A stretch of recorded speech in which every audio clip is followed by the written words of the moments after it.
Hello दोस्तों, हम लोग बात करते हैं आज रेलवे की वैकेंसी की, जो कि अंडर ग्रेजुएट का भी नोटिफिकेशन आया हुआ है। इसमें देखेंगे डिटेल में कि क्या नोटिफिकेशन में बताया गया और क्या क्या चीज़ें मांगी गई हैं। जैसे कि ग्रेजुएट लेवल की वैकेंसीज होती हैं, वैसे ही रेलवे में अंडर ग्रेजुएट की भी पोस्ट अलग आती हैं। पहले एक ही साथ आती थी। तो देखेंगे नोटिफिकेशन में क्या बताया गया कि टोटल वैकेंसी 3058 है। क्वालिफिकेशन 12th पास आपको बता ही दिया। एज लिमिट 18 से 33 साल और लास्ट डेट फॉर्म फिल करने की है 30 नवंबर।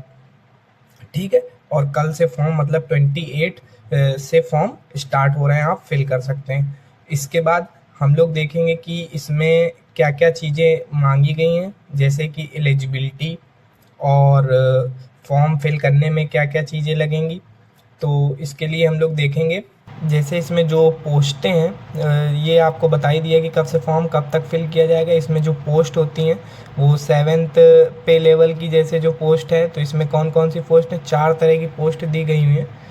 कमर्शियल कम type ticket clerk, accounts clerk कम टाइपिस्ट, जूनियर क्लर्क कम टाइपिस्ट और ट्रेन्स क्लर्क। इनमें जिनमें मतलब कि ये जो पोस्टें हैं इसके बारे में बताया गया। मेडिकल स्टैंडर्ड और एज भी बताई गई है। लगभग सबकी एज 18 से 30 साल है। आप इसमें इनरोल कर सकते हैं। उसके बाद आप देखेंगे कि जैसे इसमें अलग अलग वैकेंसीज भी बताई गई हैं कि कॉमर्शियल कम की 2424 हैं। उसके बाद सेकंड पोस्ट की 394 है। उसके बाद 163 हैं। उसके बाद 77 पोस्ट हैं। और इनको आप आरआरबी की साइट्स पे अलग अलग जोन से भर सकते हैं, क्योंकि अलग अलग जोन की अलग अलग वैकेंसी आई हुई हैं। जैसा कि आपको पता होगा कि हर जोन की अलग अलग कट ऑफ जाती है, तो आप अपने हिसाब से देख के उस प्रकार से फॉर्म फिल करेंगे। इसके बाद देखेंगे कि फॉर्म की फ़ीस क्या होगी। जैसे कि ईडब्ल्यूएस, ओबीसी और जनरल वालों के लिए फॉर्म की फ़ीस 500 रुपीज़ होती है। और एससी, एसटी और पीडब्ल्यूडी, फीमेल, ट्रांसजेंडर, इनके लिए जो फॉर्म फीस है टीयर 1 के लिए 250 रुपये है। इसमें आपको एक नियम ये पता होगा कि रेलवे कहता है कि मतलब जब प्री का पेपर हो जाएगा और मेंस का पेपर हो जाएगा, तो उसके बाद अगर आपने पेपर दिया हुआ है तो आपके 400 रुपये लौटा दिए जाएंगे। और वही चीज़ अगर जो फीमेल के लिए होता है या एससी एसटी के लिए 250 जमा कराते हैं, उसमें भी कुछ रुपए लौटा दिए जाते हैं। ये प्रोसेस बहुत ही लंबा है, काफ़ी लेट आते हैं। अभी जैसे कि पिछली जो वैकेंसी आई थी उसका मेंस अभी एक तरह से टीयर 2 जो होना है, इसका 12th बेस वाले का, अंडर ग्रेजुएट का, वो अभी होना है। एनटीपीसी ग्रेजुएट लेवल का हो चुका है। इसमें देखेंगे कि फर्स्ट स्टेज में क्या होता है। फर्स्ट स्टेज में जो ड्यूरेशन होता है टाइम का, वो 90 मिनट्स होता है। जनरल अवेयरनेस 40 क्वेश्चन 40 नंबर के, मैथमेटिक्स 30 क्वेश्चन 30 नंबर के, general intelligence reasoning 30 question 30 number के। टोटल क्वेश्चन हो गए 100। टाइम दिया गया है 90 मिनट। इसमें आपका सिलेबस भी नोटिफिकेशन में फुल सिलेबस दिखाया गया है, उसको आप पढ़ लेंगे।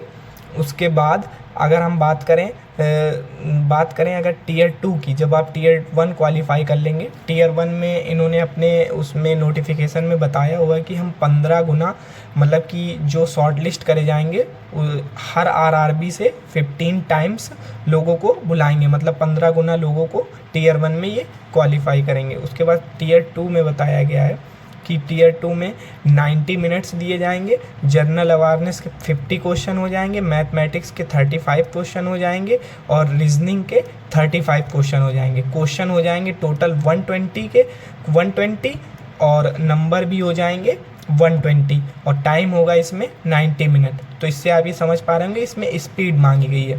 पेपर का लेवल ठीक ठाक पूछा जाता है इसमें।